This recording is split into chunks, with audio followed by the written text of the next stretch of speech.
Gjim si mbas Ungjillit të Markut.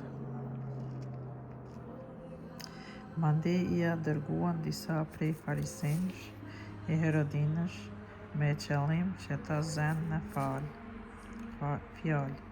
Këta erdhën e I thanë: Mësues, a dini se je njeri që flet të vërtetën, nuk je në kujdes për askënd.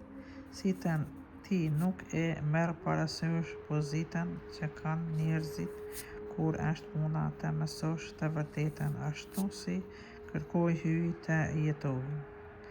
A është e lejueshme t'ia pagojmë Cezarit tatimin apo jo? E t'i japim apo të mos I japim? Ai e hetoi drellinë e tyre dhe u tha: Pse po më sprovoni, ma bini të shoh një dinar. Ata I sollën. Ai I pyeti: E kuj është kjo fytyrë? E ky mbishkrim? Të Cezarit, ju përgjigjën ata. Jezusi u përgjigj: Çka I përket Cezarit, jepneni Cezarit, e çka I përket hyjit, jepneni hyjit. E la me gojë hap.